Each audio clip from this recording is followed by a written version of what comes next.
प्रिय विद्यार्थियों, आज हम हिंदी कहानी में प्रेमचंद के बाद की हिंदी कहानी प्रेमचंदोत्तर हिंदी कहानी के बारे में अध्ययन करेंगे।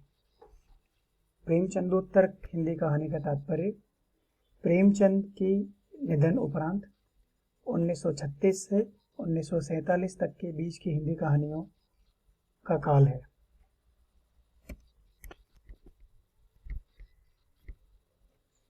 प्रेमचंदोत्तर हिंदी कहानी को हम देखें तो पाते हैं इस काल को कई सारे आधार मिले हैं।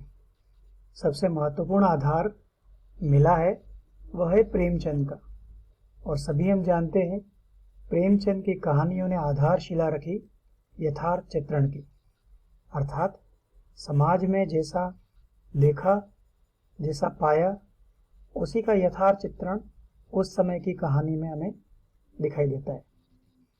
एक और आधार हमारे सामने आता है विविध दिशाओं में लेखन।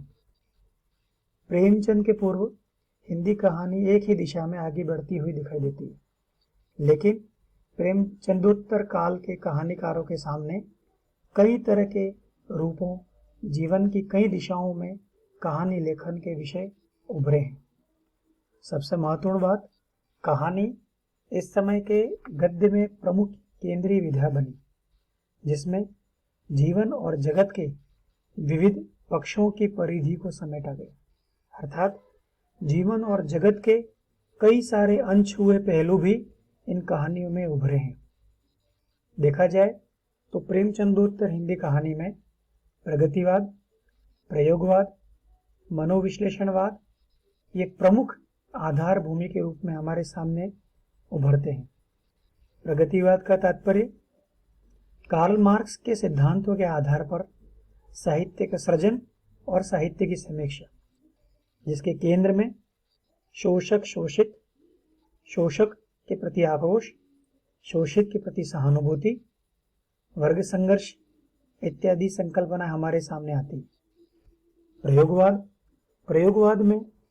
प्रयोगवाद के पुरस्कर्ता अज्ञेय ने माना कि प्रयोग केवल साधन है, इष्ट नहीं, अर्थात कथ्य और शिल्प की दृष्टि से पुराने जो पैमाने थे वे सब घिस चुके थे।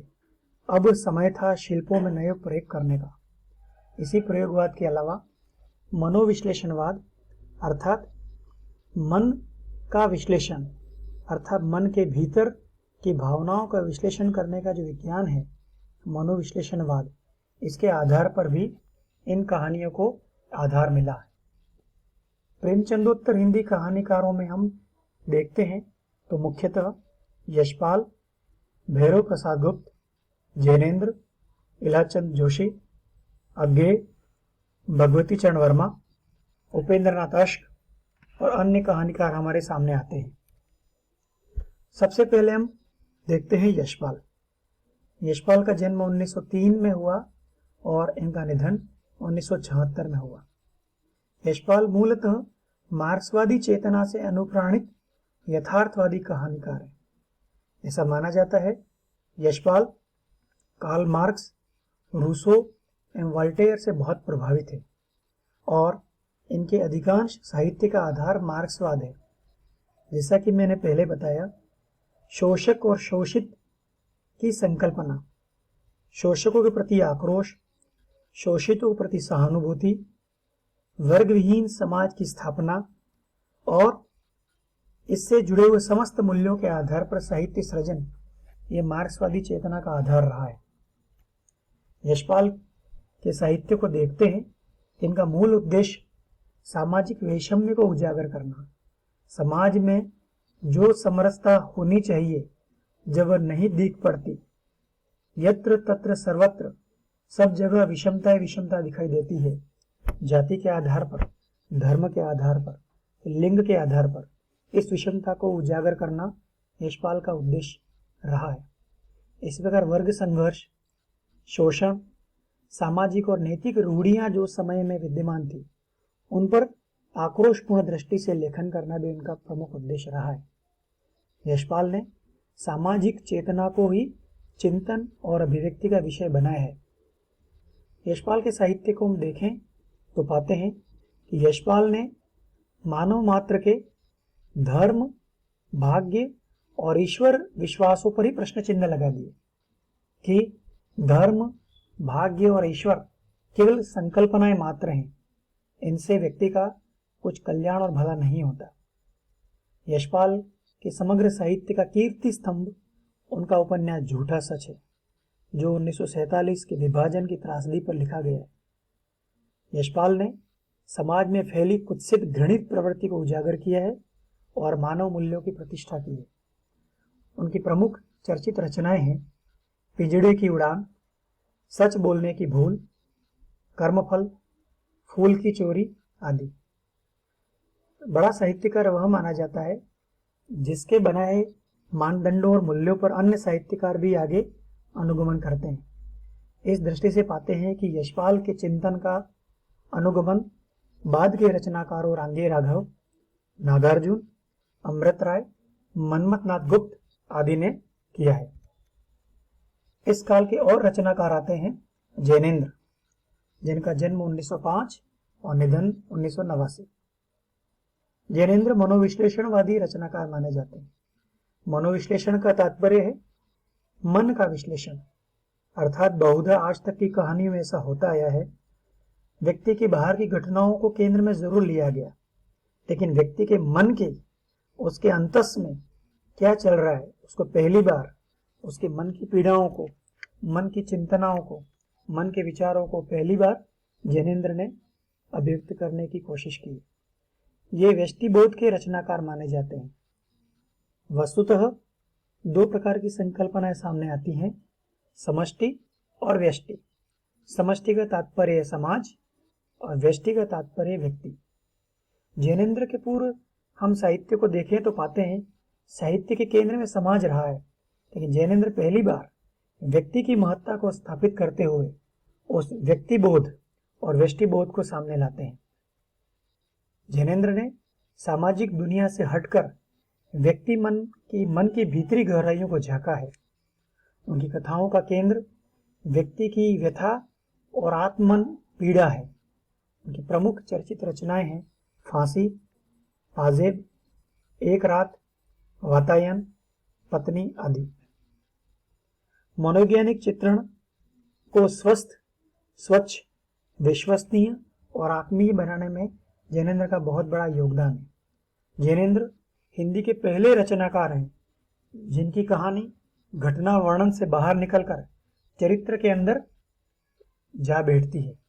जैनेन्द्र ने समाज की कुरीतियों, कुसंस्कारों से लड़ने का विद्रोह का भाव पैदा किया, और यह विद्रोह भावना बाहर ही नहीं, अंतर्ग्रथित और मनोविश्लेषण परक है, अर्थात यह विद्रोह बाहर से ही नहीं, व्यक्ति के अंदर से, भीतर से और मन से भी है।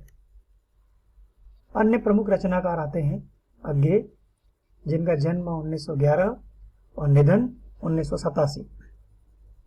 अज्ञेय का जीवन दर्शन पाश्चात्य दार्शनिकों, खासतौर से फ्रायड और अस्तित्ववादी दार्शनिक शास्त्र से प्रभावित देखा जाता है। उनकी कथाओं में उस युग की समस्त प्रवृत्तियां संपूर्ण विशेषताओं के साथ अभिव्यक्त हुई हैं। अज्ञेय की कथाओं में समाज की रूढ़िवादी शोषण और समग्र व्याप्त संघर्ष उनकी कहानियों के केंद्र में। जैनेन्द्र की कहानियों में चिंतन बड़ा बौद्धिक है, दार्शनिक है और जैनेन्द्र की दृष्टि व्यक्तिपरक है। यह भी समष्टि और व्यष्टि के मध्य वह व्यष्टि को श्रेय मानते हैं और व्यष्टि को वह ही महत्व देते हैं। अज्ञेय की दृष्टि इस प्रकार व्यक्तिवादी है और आत्मकेंद्रित है। अज्ञेय ने अनुभूत सत्य की व्याख्या नवीन बिंबों और प्रतीकों के माध्यम से की। उनके कथा विन्यास को देखें तो पाते हैं कि कथा विन्यास की पटुता, दक्षता, स्थिति की पहचान, क्षण की अनुभूति का कौशल अपने आप में अद्भुत है। उनकी चर्चित रचनाएं हैं रोज, कोठरी की बात, जयदोल, शरणार्थी, ये तेरे प्रतिरूप। अन्य चर्चित रचनाकारों में इलाचंद जोशी सामने आते हैं। इलाचंद जोशी को भी मनोविश्लेषणवादी कहानीकार माना जाता है। उनकी समस्त कहानियों को देखें तो मानते हैं और पाते हैं कि सारी कहानियां अपने आप में एक केस स्टडी है, एक केस हिस्ट्री है। इनकी कहानियों में दमित काम वासना, अहम और कुंठा का बड़ा ही व्यापक चित्रण मिलता है। उनकी प्रमुख चर्चित रचना है रोगी परित्यज्य। एक और चर्चित कहानीकार सामने आते हैं भगवती चरण वर्मा, जिन्होंने सामयिक, राजनीतिक, सामाजिक, आर्थिक जीवन की विसंगति को अपनी कहानियों के माध्यम से अभिव्यक्ति दी है।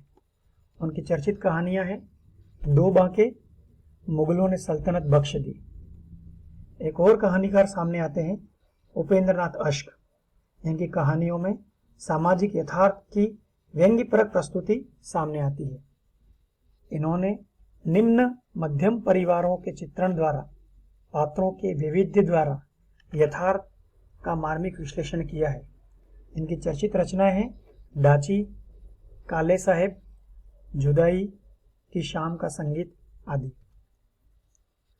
प्रेमचंदोत्तर हिंदी कहानी को हम देखें तो हम पाते हैं कि समस्त कहानीकार यथार्थवादी कहानीकार हैं और इस समय की कहानियों में काम वासना, सौंदर्य लिप्सा, यौन समस्याएं, जहां हम आरसी प्रसाद सिंह, विजेंद्रनाथ मिश्र निर्गुण कहानीकारों के माध्यम से हम देखने में आती हैं। इसी प्रकार युद्ध, क्रांति और शिकार कथाओं को लेकर इस समय प्रभाकर माचवे, पंडित श्रीराम शर्मा हमारे सामने आते हैं। पंडित श्रीराम शर्मा को शिकार कथाओं का प्रवर्तक भी माना जाता है। प्रेमचंदोत्तर हिंदी कहानी में हास्य व्यंग्य की कहानी लिखने में जीपी श्रीवास्तव, हरिशंकर परसाई, अमृतलाल नागर का स्थान मुख्य है। इन्होंने शिष्ट परिहास द्वारा कहानियां लिखी। इस समय की कहानियों में मनोविश्लेषण की प्रवृत्ति मुख्यतः देखी जाती है।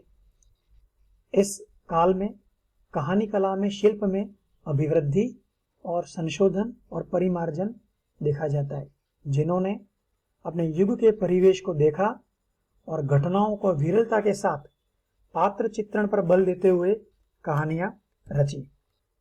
धन्यवाद।